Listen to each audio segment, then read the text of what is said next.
into another banger. And I know you guys have missed me, man. I haven't been posting lately, but I feel as if it was only right as if I came back on here and posted something that I feel as if will really open you guys' mind to a different perspective of life. And hey, you guys are probably going to be seeing me in this same outfit for a couple of videos. Why? Because I recorded a lot of videos in this day. But let's get straight into this video because as y'all know, I do not like to waste you guys' time, and I know you guys don't like to waste my time. Today we're going to be talking about why pain and suffering are actually beneficial to success and also you as you advance on and work on your human development and try to become a better version of yourself. Pain and suffering, man. Let's first start off and talk about what those things are and how those things can affect you. Pain comes in many forms. It could come through body aches. It could come through a loss of somebody. It could come through trauma. It could come through years of just depression. But pain overall is just the enemy trying to deter you away from God. Pain is only mental, and pain is definitely only temporary. That's the best part of the human life. That nothing lasts forever here. And pain is one of those things. And that's something you need to get that to through your head. Pain is only temporary. You will not go through what you're going through forever. And death isn't forever. The death that we experience in this world is nothing like the death that will happen after this world because this world is passing through, just like salt. And it said that in the Bible before. But yes, pain is only temporary and will leave, and we need to get that through our heads. Even though that's one of the hardest things to comprehend, because when we go through pain and we go through hardship, it's very normal for us as humans to just fall away and run away from God because that's our human nature to just run away when things get hard. Even though you might say to yourself, "I am a person that never quits. I stay on the high horse no matter what happens." I can tell you you're lying because at the end of the day, when things get really hard for you and when the enemy attacks you, because the enemy will never only attack you one way, he will use all kinds of different things to attack you. And you can't be ignorant and so bombarded with, you can't be so like big chested and think the enemy can't attack you just because your faith is strong. The stronger your faith, the more the enemy's going to attack you. That's facts. The more you worship God and you try to spread His word, the more the enemy is going to continue to attack you. So let's just get that out the way, because pain will come in your life eventually. You'll never be at the top of your mountain forever. But so when that pain and suffering comes, we do tend to run away. But there's a few people that stay and stay faithful in God's name and stay faithful in God's glory. And those are the people that God rewards the most. Why? Because they stayed faithful and they stayed vigilant and they stayed long enough to see what God meant for the pain, the suffering that He put them through. Because God only uses the pain and the suffering that we go through to teach us lessons. And I've just now started to realize that like everything happens for a reason because God is trying to teach you something.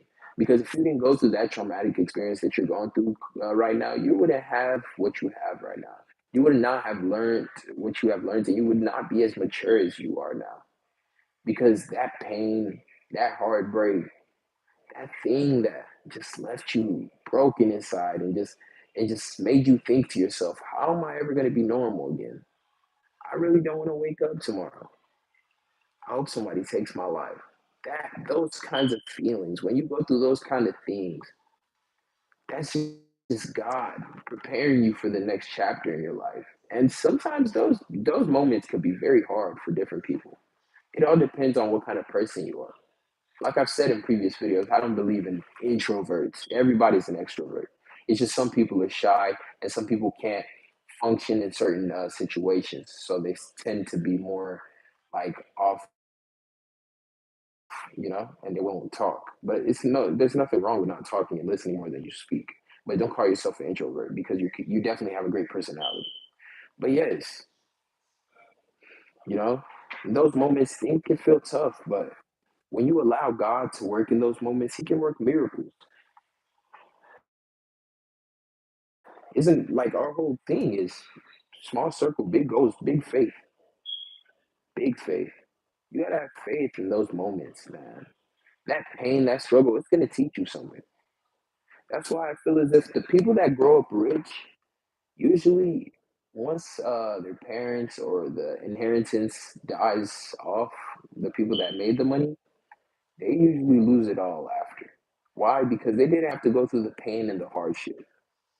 The pain and the hardship that you're going through now, God is going to use that pain and hardship probably for your next business, probably for your next family, probably when you start a family, probably for your schooling. You probably don't even realize it yet, but God works in mysterious ways. Things might happen today that might not affect you till next year, and that's the craziest part about how God works. Our God is outside of our time, so He works in weird ways where He can make something happen today that's gonna work, not start working until like next year. He's gonna do something next year that you didn't even realize you started last year. But when you go through through those traumatic times that break you and put you down and put you in a weird state, stay with God. Take it from me. I've sinned a lot. And I constantly keep sinning, but God keeps allowing me to come back. He keeps pulling me back. Why? Because He loves me. All the pain, all the hardship that I've gone through. If I could tell myself one thing is what? Stay true to God, man. Put God first. Because all those other things are gonna come, man. Don't fall in love with all this materialistic stuff because it fades away. Nothing in this world lasts, just like pain. The pain and the hardship, it don't last for long. Eventually you will be happy again. Or whichever terminology of happiness you want to put it in, or whatever your happiness truly is, you will be happy again. But you have to just put God first and not allow the situation that you are going through to really determine how you react. And things are going to get hard for you. You know, now that the enemy sees that you're starting to work with God, he's going to continue to attack you in ways that you wouldn't imagine. Just because you're on God's team doesn't mean you can't get attacked. You're going to get attacked even because you are growing spiritually. It's all a spiritual battle. As you grow spiritually, the enemy will continue to attack you because he doesn't want you to reach your full potential. But when you're with God, your full potential is only destined. It's destined. God will give you everything that has your name on it, no matter what. You don't ever have to worry about that. And that's something I'm learning now. I'm not in competition. You are not in competition with anyone. You are running your own race. We are all contributing to this world in different ways. So don't put yourself against the others. Put yourself against yourself. Every day, just try to be better than you were yesterday. And realize that that pain, that struggle that you're going through right now, or you went through in the past, God did that for your benefit. Even though the enemy might have started it, God did it for your benefit. Look how far you came now. Look how far you're about to go. Look at you, man. Thank you guys for watching this video. It's been your boy who is K2. Y'all make sure y'all like, comment, subscribe, share this video with a couple of y'all's friends, and I'll see y'all in the next video. By the way, this was a microphone. Peace.